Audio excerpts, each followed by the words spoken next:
Hi, everyone. I'm so glad to welcome you today to our GROW session. GROW is an initiative of Talmid of Hebrew College, which gives participants the opportunity to gather and reflect, observe, and wrestle with topics that are relevant to our lives today through a Jewish lens.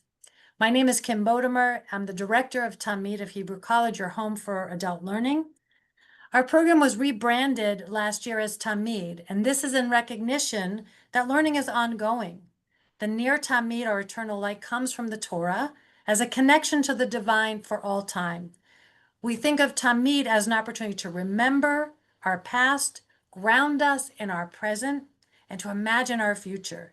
And I can't think of a more fitting symbol to represent today's GROW session.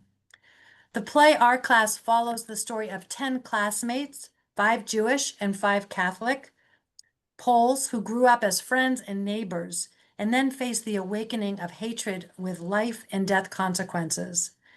This play is inspired by real-life events surrounding the 1941 pogrom in a small Polish village.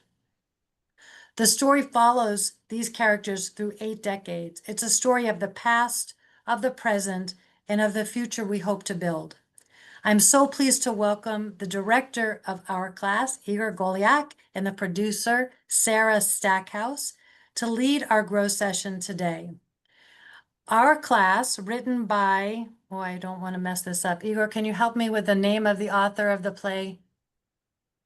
You are doing so well. I It's could try it, but I'm worried I'm going to mess it up. he's not here. Okay.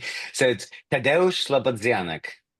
Excellent. It opens in June, on June 12th, and runs through June 22nd at the Calderwood Pavilion in Tremont Street in Boston. I'm going to put the link to the play for tickets if you're interested into the chat. And now I'm going to turn it over to Igor and to Sarah. And I believe there'll be an opportunity to ask questions and interact a little later in the program. Great. Hi, Hi, everyone. everyone. I'm Sarah, and that's Igor. Kim, are you going to spotlight or do you leave everybody on screen? Like, do you want to make it so that you can see us while we're talking, or do you want to leave it that we see everybody since most people have their video off? I will spotlight you. How's that? That's probably good. Awesome. Thank you. There's Igor. Here Okay. you are. Okay. Perfect. Welcome. Hi, everybody. I'm Sara Stackhouse. I'm the producing director at Arlekin, and Igor's the artistic director. And what we thought we would do is I'm going to give a brief introduction of what Arlekin is, our company, and what the play Our Class is. But what you really want to do is hear from Igor, who's a Jewish director who came as an immigrant from Ukraine and has been working on a beautiful set of incredible plays that have Jewish themes and wrestle with questions of identity and anti-Semitism, displacement, belonging, consequences of war, and neighbors and how we treat each other. I'll introduce, then I'll ask Igor a couple of questions, and then we're going to open it for you all to ask questions and have a conversation. And Kim will just keep us on track if we are missing somebody who has a question or we're going over time or something like that. Just jump in.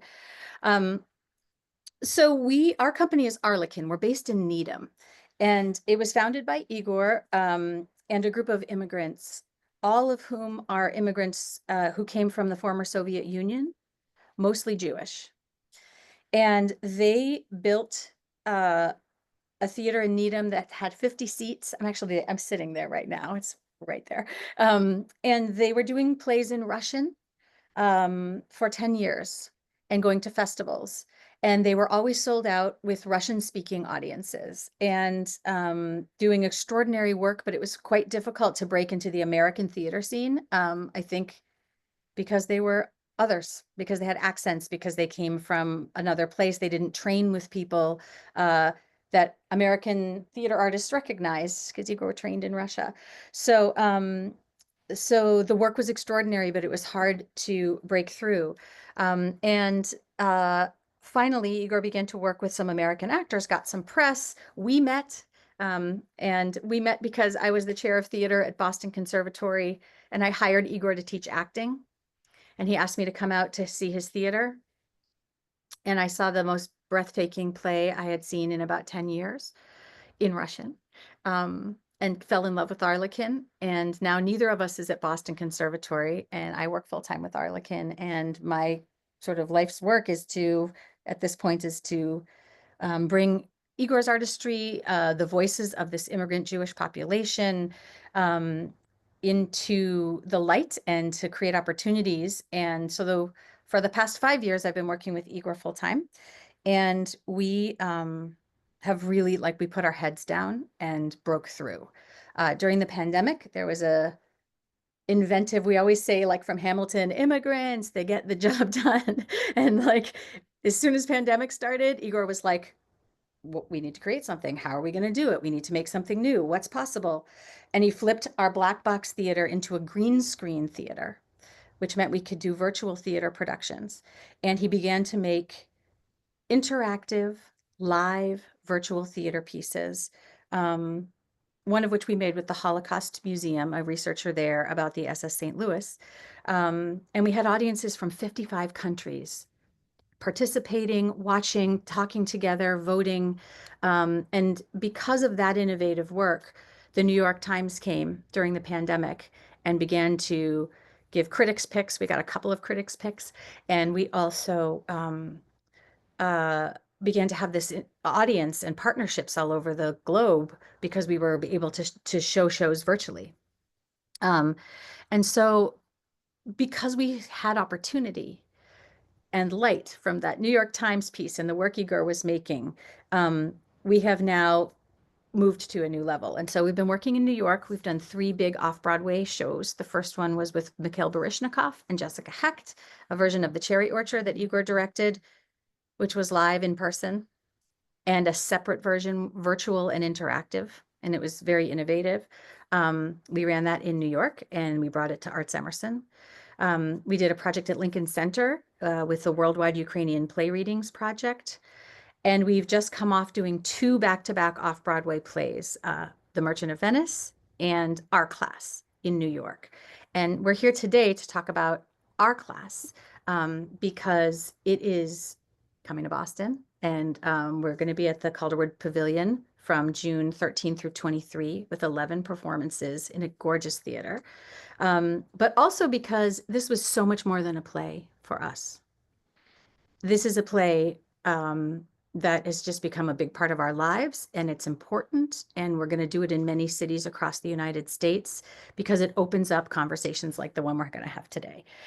So that's who we are. That's what Our Class is. And I'll just add that we're a tiny company. There's 3 people working here full time, and we were just in New York for the Lortel Awards, which are the big off-Broadway awards, and we swept.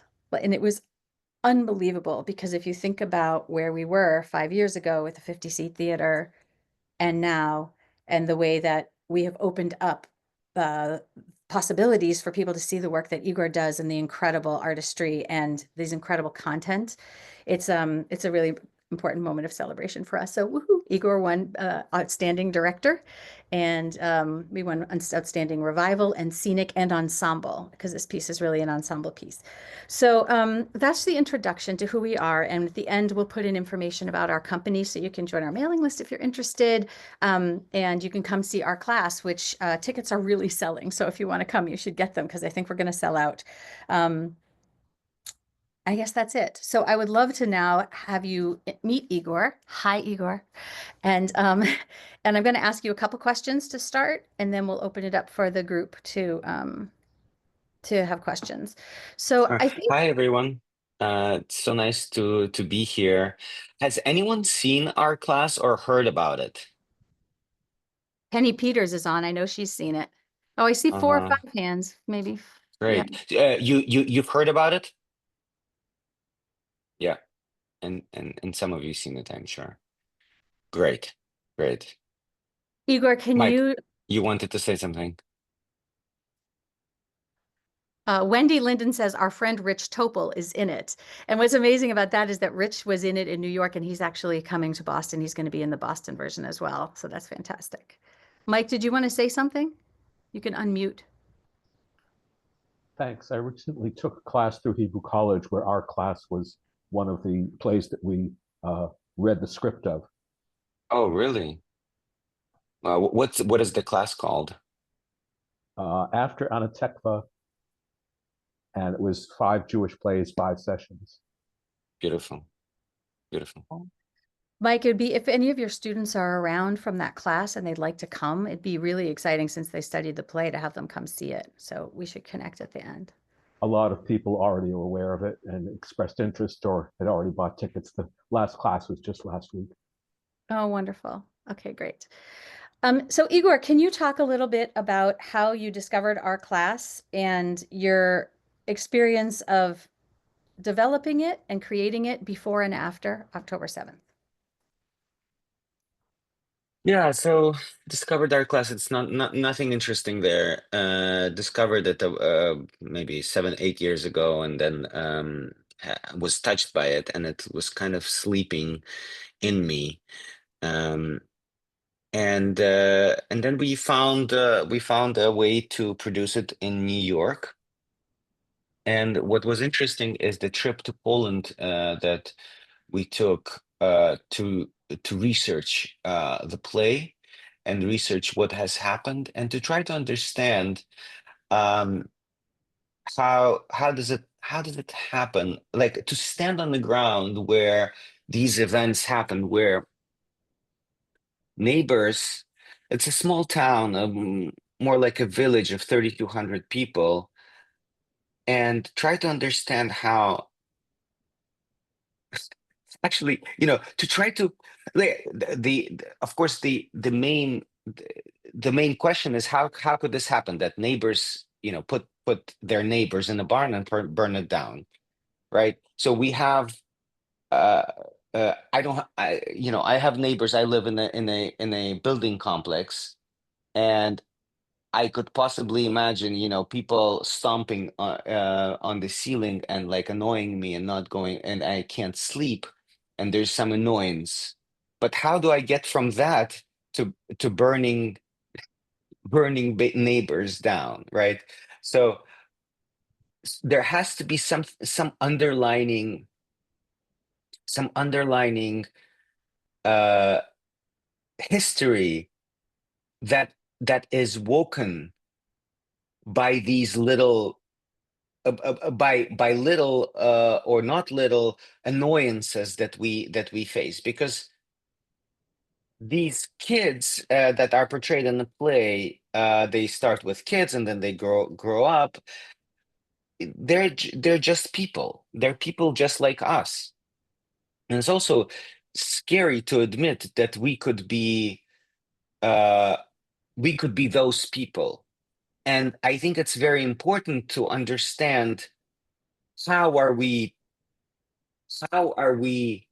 the same as the perpetrators and the victims of an event like that, of a barn burning with half of the town, half of the village, Igor, can you right? just So pause? Can you just pause and describe what the story is? Because we haven't actually said what the story of our class is. the story of our class, I believe Kim had outlined it, that five Catholic classmates and 5 Jewish classmates, and we follow their story over the course of 8 decades. And in 1939, uh, Russians come to Poland and divide it, and then Germans, when with the start of the war in 1939, take it back, and then Russians take it back again. So in 1939, when the Germans enter Poland, half of the town burns the other half of the town to the ground in a barn that was donated by the mayor of that town. And throughout the time from starting from the 1940s till about 2000, it was believed, and it was believed that the Germans had done it, and that was the story, that was the narrative that was followed. Mhm. And it turns out that it wasn't the Germans, it wasn't the Nazis, it was just the neighbors. So the trip to Poland to visit this town and to try to understand how to just stand on the in a place from this perspective of how people could do such horrible things to other people, and to be in a place where in 1939 3.3 million Jewish lives flourished, to today where there's like 1,000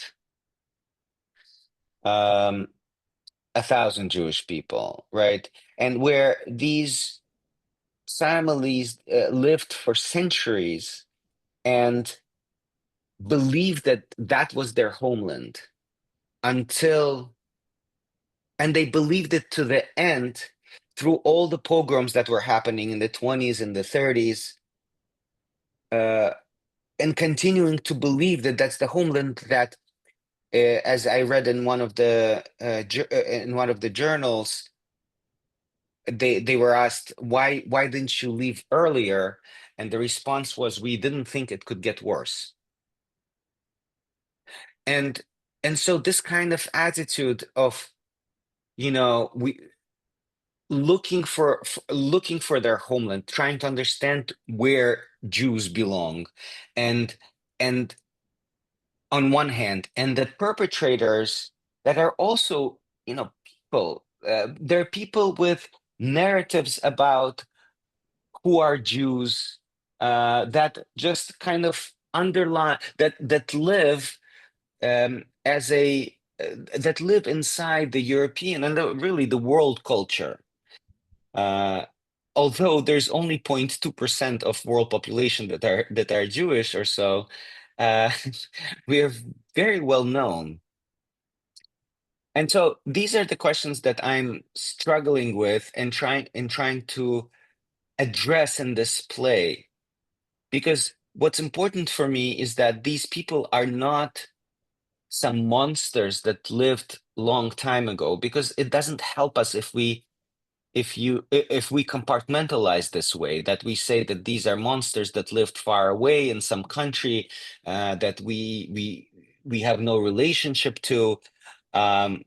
It doesn't actually teach us anything. It doesn't actually make us realize anything.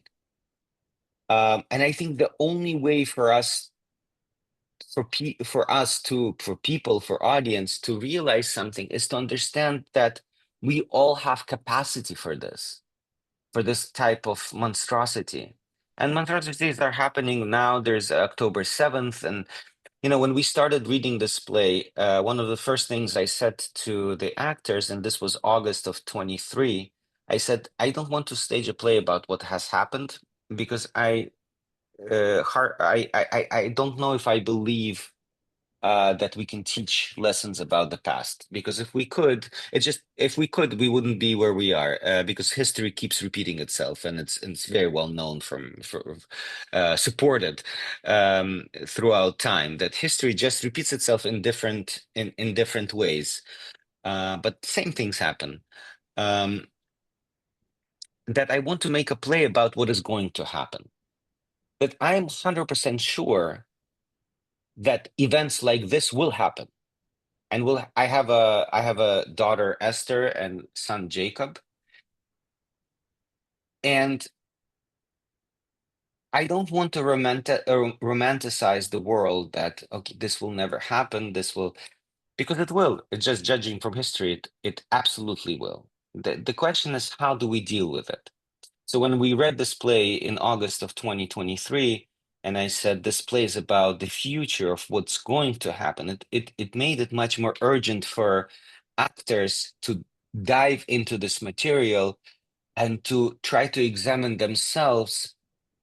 Okay, if this is going to happen, and I'm a person that is taking part in it on either side,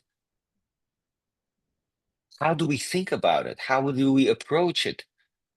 And what can we do? So that's the question.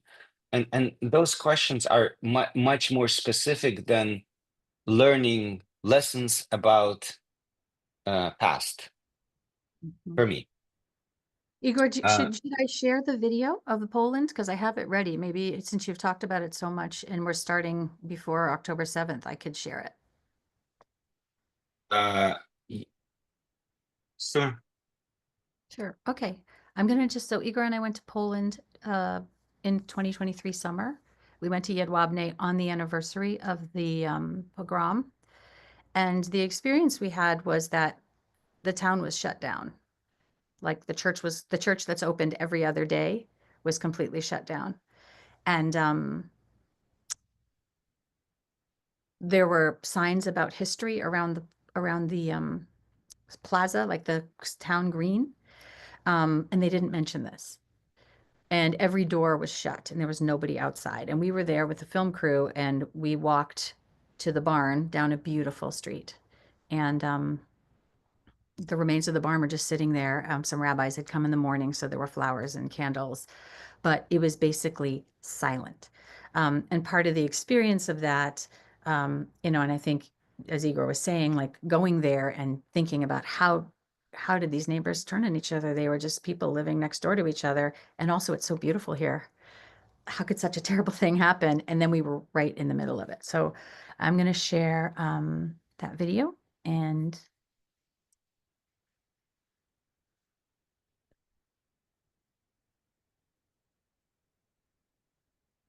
can you see it? Can you see? Thumbs up. Someone give me a thumbs up. Kim, can you see? All right, here we go.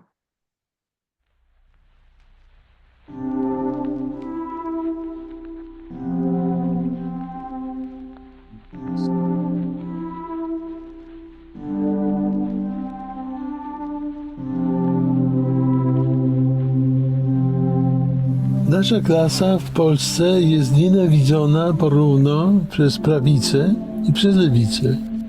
Well, it's a beautiful play. It's about people that you know, that you grow up with. It's very personal. But for me, I'm thinking about like now, right? It's not about the past. I'm thinking about now and the future. The marshal's a prick with a circumcised dick. His power he loved to abuse. He married 3 times and committed his crimes and sold us Poles to the Jews. It's very difficult for me to look at and understand how this could happen. This is the reason why I'm going there. Als Ulrike und ich gestern aus dem Jüdischen Museum kamen, ist ja das, was einem am meisten drückt, ja immer die Frage, wie hätte man sich selber in der Situation verhalten? I mean, there are so many incriminations in our own families. I mean, my grandfather was a German SS officer. Yeah.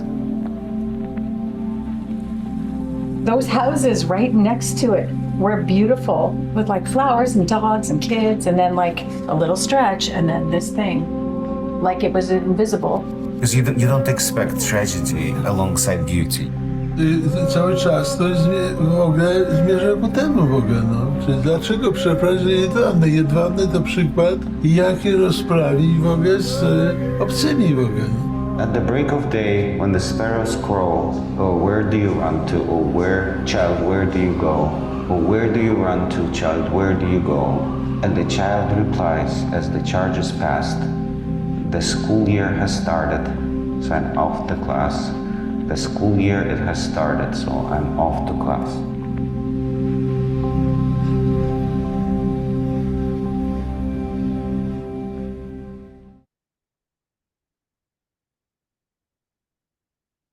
So that was our research period. And then Igor did the reading with the cast and basically said, I don't want to do a story about the past. I want to do a story about what's going to happen. And then October 7th happened. So Igor, do you want to talk, can you talk a little bit about what you learned directing this play as a Jewish director? Like, has it made you understand your own Jewishness differently? Has it made you understand other people differently? What do you feel like you've learned in the directing of this play? Yeah, I don't know. I don't know what I learned. I guess what I understood is this play is very much needed, especially for Jewish community and not for Jewish community, because when I said that I want to do a play about the future, October 7th happened in 6 weeks. after after that reading. Um, and after events like this happen, people need to connect around something, and also people need to see that there's this monstrosities that humans can create, but there's also beauty, and there's also so much humanness in humanity in all of in people, and trying to, I guess, widen the door to humanity, and for audience members to recognize themselves in both the beauty and the humanity, and also the potential monstrosities that we're capable, and recognizing both, and understanding that yes, it is possible, but there's lightness and beauty as well, and there can be so much more of it. So that is the reason. That's why I wanted to that's what I wanted to say in the first part, but I'd love to take questions from you guys, from the audience. And actually, you know what? Before we take questions, I just wanted to tell one quick story because I see that Penny I Peters. actually really want to do questions first. Oh, okay. Okay. All right. Sure. Do people have questions?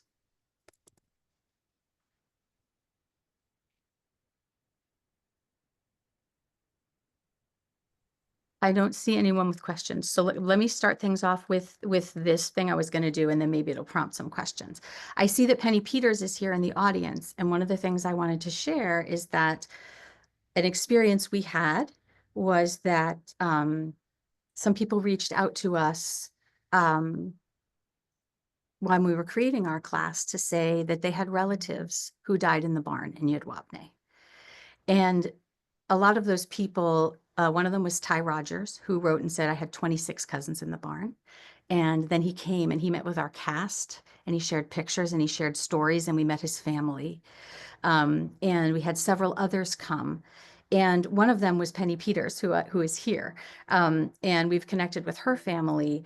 And I think for me, I'll just say, as the producer of this and being kind of inside of it, what I can share with everybody is that it's been a really, it's been both beautiful and harrowing to meet these families, because on the one hand, you see that people survived and they built huge, beautiful new families and new connections and new lives. And that's so hopeful and so extraordinary. And a lot of them, Penny and I stay in touch, and she told me she was going to her Seder with 52 relatives recently. And so, we know that happens. And actually our class has a rabbi character in it who came to America based on a real character. And he spends a lot of the play listing the names of his relatives. But at the same time, you realize how many people died in the barn who did not have those family threads continuing. And it made it really real for me. It did not make it a story of the past. It made it a story of now. And so I just wanted to ask Penny if you'd like to say anything. And we can maybe. I just needed to unmute. Let me pin you too. There, go ahead. Say that I saw this play 4 times when it was in New York, and have about 10 relatives coming with me on Friday the 13th in Boston, and I'm in Maine now at the house of somebody who's also going to join last minute. But the first time I saw the play, I went to see it because I had known about it as a play, and because it was about a story that I had been trying to research and unravel.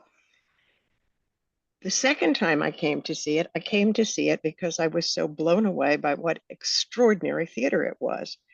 And I had not seen a company or work that was, I think, that much about what I think theater is about, since I had the privilege of working on Candide with Hal Prince and Stephen Sondheim and way back when.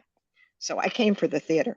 The third time I came because in talking about it to others in between, I realized how important it was for this, not just this story, But this production, because of the way it involves you in empathizing with all the characters, no matter what their deeds or their thoughts, how important it was for today. And the fourth time I came so I could bring some more people. So that's background. I am fortunate enough in my family, both sides of my grandmother, grandfather's family were killed in this event. And they were not from this town. They were from the town next door and had run here for protection because there was some Pope bishop or somebody who had granted people protection, they thought. I did not lose 25 people that I know of. I might have.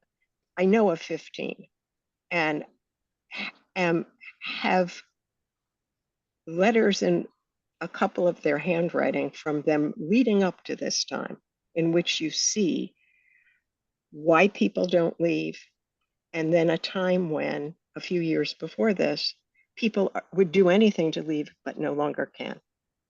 I think I sent you a letter where there's a quote from my great-grandfather who says, "Please don't worry about me. I'm an old man. Worry about your brothers and sisters. The gates of the world are now closed to us, and there's no way out."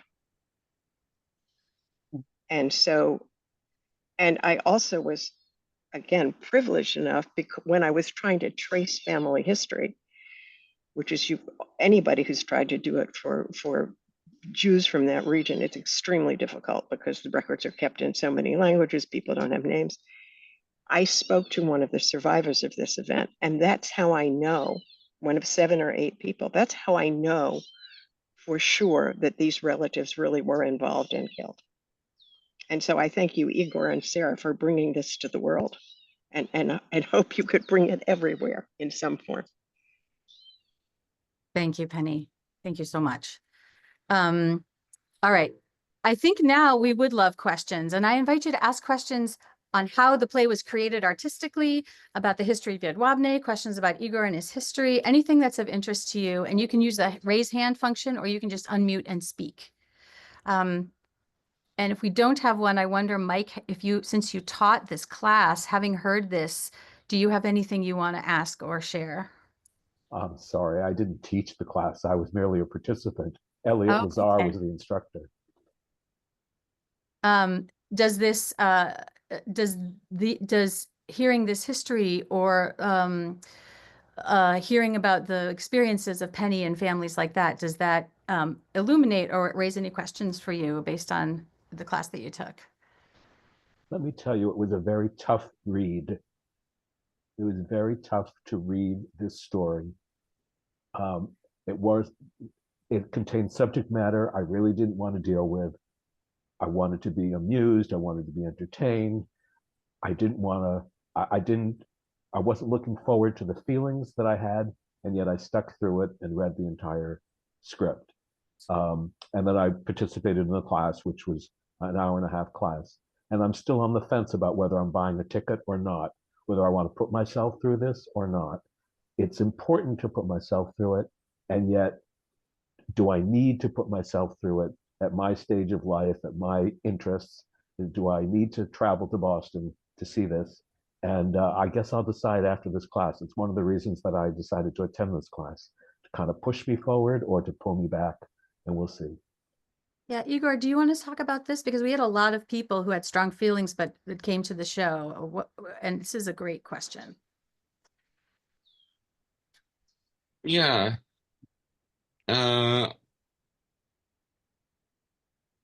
It is so it is at times. So the first act is the act where these events happen, and can say that it starts. I can tell you exactly what happens. It starts extremely light and funny and entertaining and silly in some ways, and people enjoying each other and playing soccer and all of that as kids do. And it's fun, and they fall in love, and uh, it's theatrical. And then these events start, and then Soviets come in. There's a little bit of a parody on the Soviets. It's also fun and it's also endearing. And then it starts turning when they realize that the Soviets is not as great as they had Jews have had hoped. It starts turning darker. And by the end of the act, the barn burning scene is in the first act. So it ends, and I would say the first act is, it kind of strikes you, but and it strikes you not in the. There's nothing that really is portrayed directly. Like you're not going to see dead bodies. You're not going to see anything like. You're going to see balloons. Like there's a way, there's an aesthetic that we found to express this without talking about it directly. So you're not gonna see anything that is gruesome or anything like that. It's actually in contradiction to that, there is lightness, but it does strike you. It does strike you because that lightness in combination with what actually happened, and as you know in the play, um, is striking. It's it's you're like, how is this possible? And you actually ask more questions, not just about what has happened, because you know what happens, and we all know what happens, but how do these people deal with what happens is more interesting. And then the second act, and how it's portrayed on stage, because again, there's nothing direct about there's no people, there's no dead people, there's no, it's like it's done in a very theatrical and imaginative, I would say, way. Mhm. And then the second act is completely different. It's people growing up and getting jobs, getting their careers together, having children, and how do they deal with those events? And a lot of people say that the second act is more interesting because of this factor of how do people deal with that event that has happened, both the perpetrators and some of and the survivors. What do they choose to do? How do they choose to deal with it? And it also is very humane, and big, and they have children, and some of them are very successful, some are not, and they can't find themselves. But there's always this event in the background that has informed their lives in some way, and just it brings out the humanity in people, and it's completely different. It's not like what happens in the first act. So I don't want you I don't want to convince you to buy a ticket because we're selling pretty well, but I do want to convince you to buy a ticket because it's also theatrically what we were able to achieve. I think it's a very unique experience. It's not just a play. It's an experience. It's hard to explain. But that's what people say, that you go through the circle of life with people, and it hits you not just because it's a microcosm of life. So it's a whole experience. Yeah, and Mike, I would say if you do come, let us know because we'd love to know. Really, it'd be interesting to hear what your experience is if you do come. There's a question in the chat, and then Kim has her hand raised. Um, uh, so Leonard says, was there a purported rationale at the time of the event? I think you're saying for the pogrom, was there a purported rationale? And yes, there was, and it's also in the play. Do you want to answer that, Igor? The ration I mean the ration the pogroms were happening through the less through the 20s, a little bit more through the 30s. Once Marshal Pilsudski died, he was kind of easier on the Jews. Pogroms were happening on and off, on and off. As soon as something bad happened, it was the Jews that did it, but it wasn't to this extent. And then I guess the thing that sparked everything when the Soviets came, and there was a lot of Jews initially supported the Soviet regime because it promised them equality. It promised them that that everyone is equal, that there is no separation of nationalities, everyone is one family.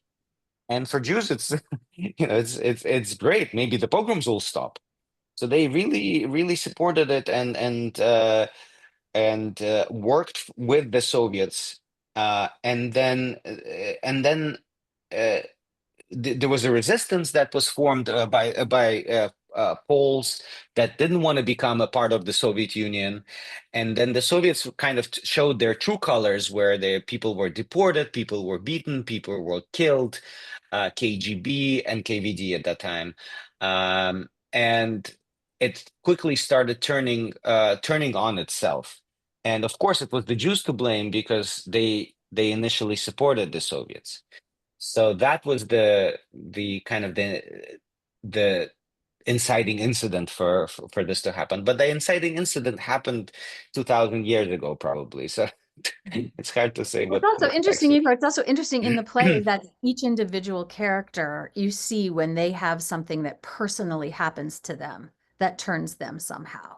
And that's actually where the play lives, right? Like there can be a headline or a rationale that is put out, but in terms of human beings who are classmates and friends and neighbors, and then things happen to them that make them shift, that's where I really see myself in the play as a little kid, as somebody during the violence, and then as they figure out how to live with themselves afterwards.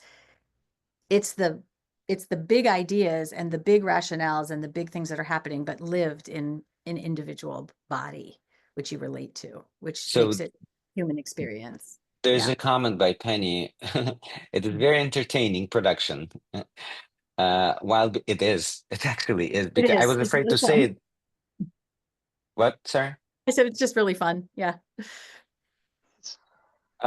While being thought-provoking and so very relevant. Every character is engaging. Igor can't say go, but I will. It's great theater. Thank you, Penny. Kim, you had a question, and then Barry after that. Go ahead, Kim. Great. So I'm really struck by this idea of you not wanting to make a play about the past, but about the future. And I'm curious about where's the hope? If this is the reality we live in now, is there some learning that we take that can change the future as you see it?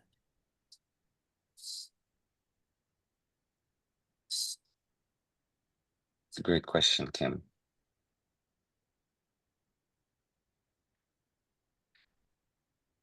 It's hard to make people learn from myself. I'm just talking about myself too. It's like, if you want to change something about your character, like my own character, it's so hard.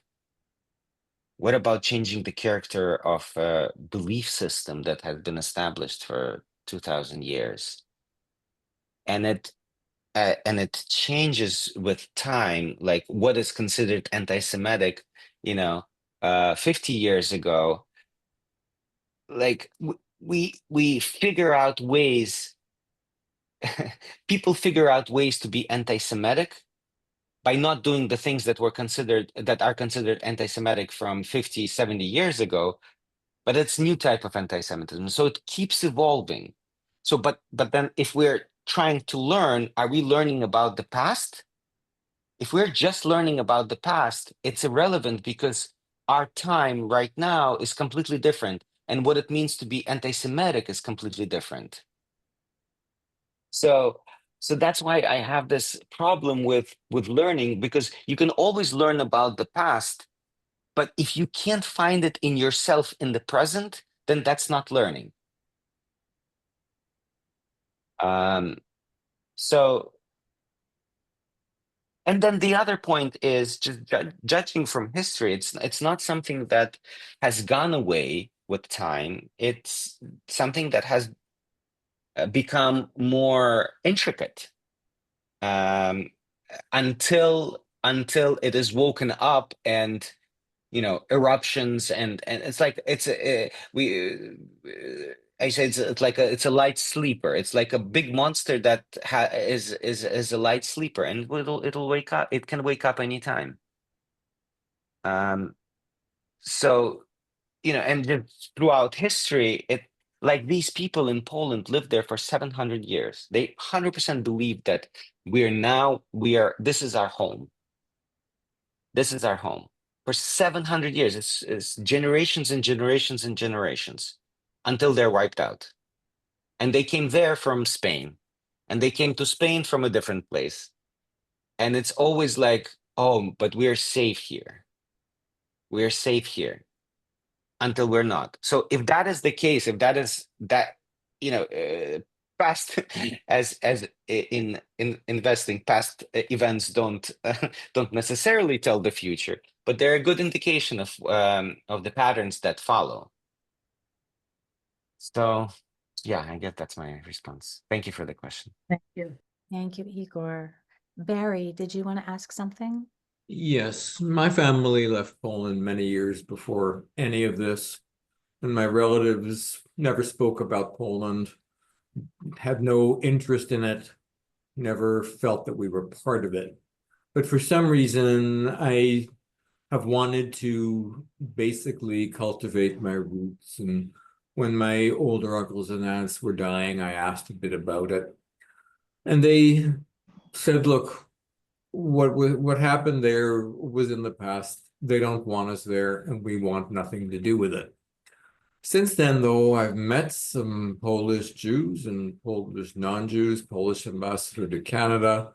I've gone to the Krakow Jewish Festival. And there are some people who feel that we just can't completely walk away, that it's, we're still part of it.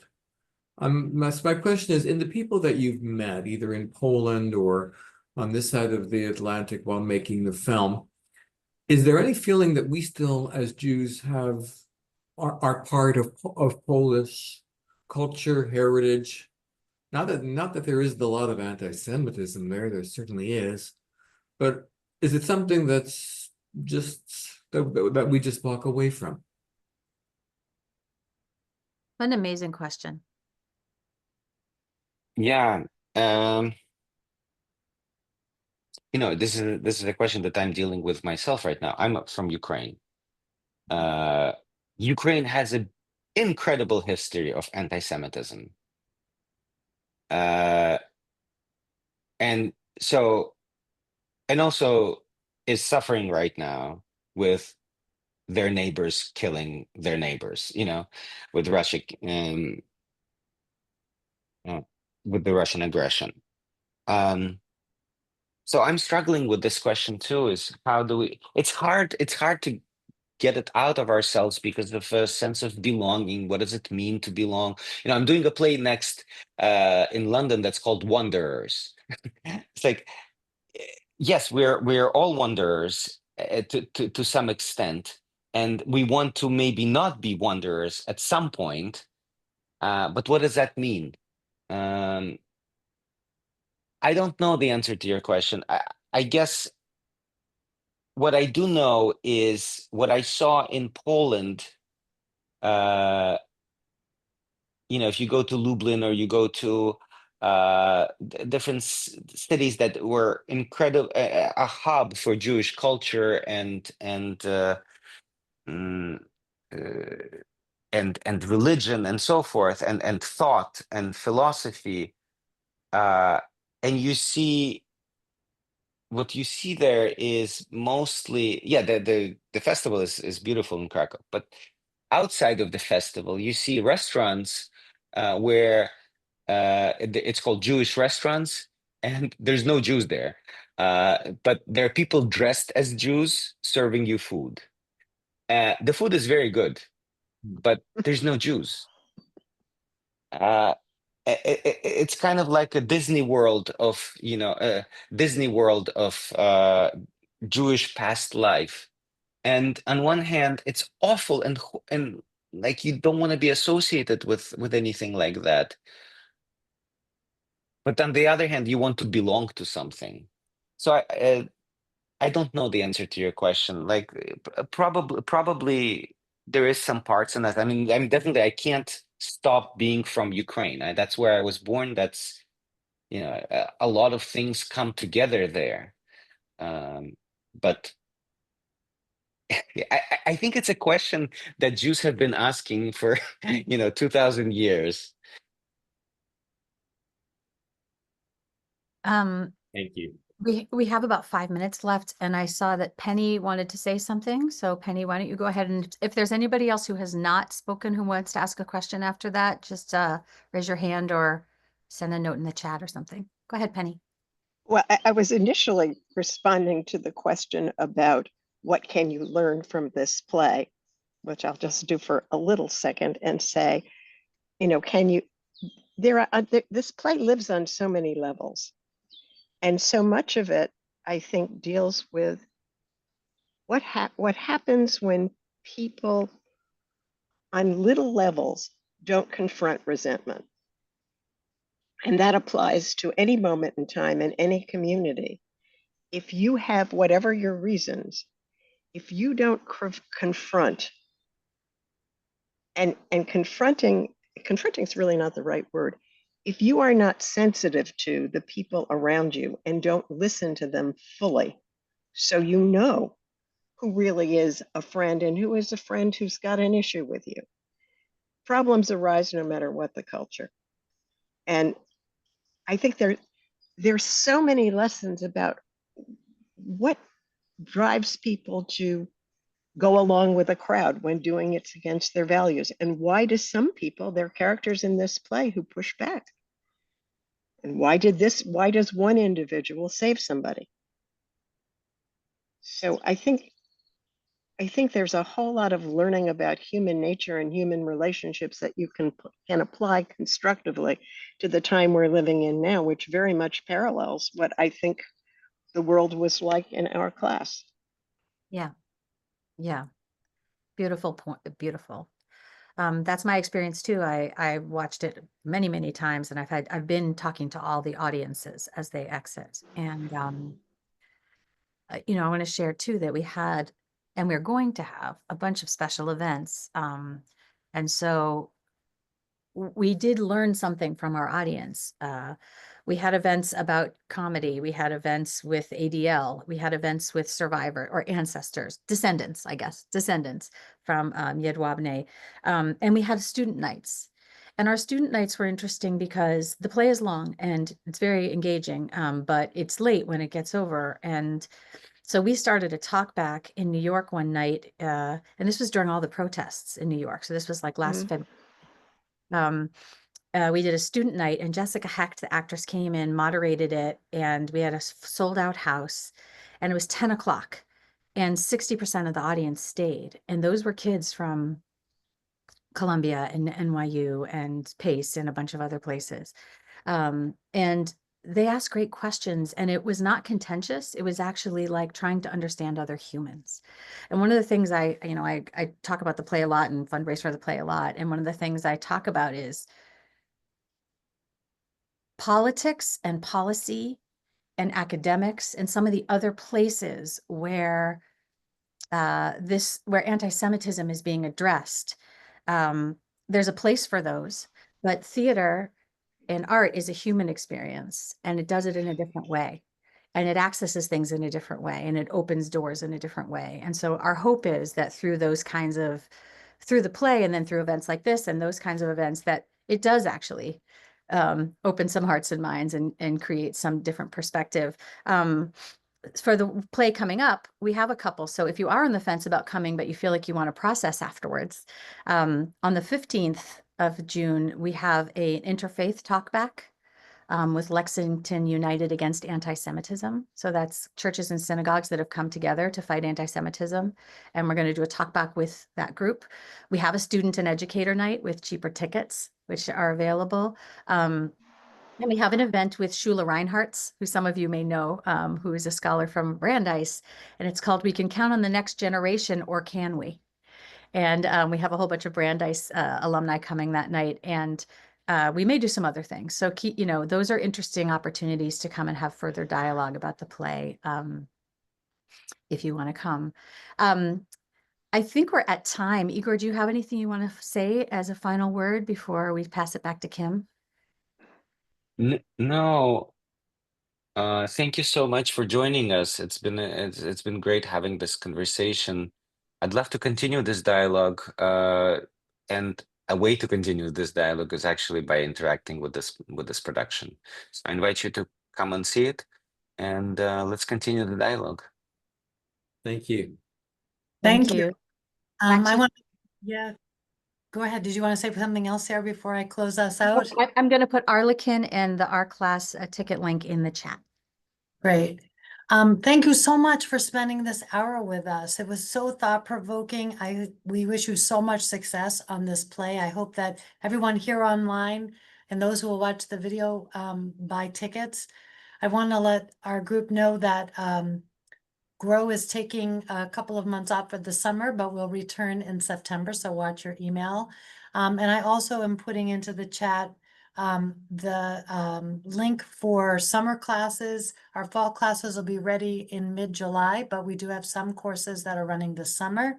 And this has just been a delightful time together, and I really appreciate the conversation and the wonderful questions that were asked and the thoughtful answers, and hope everyone has a great rest of your day. Thank you, Kim. Thank you. Thank you, Kim. Bye. Bye, everyone.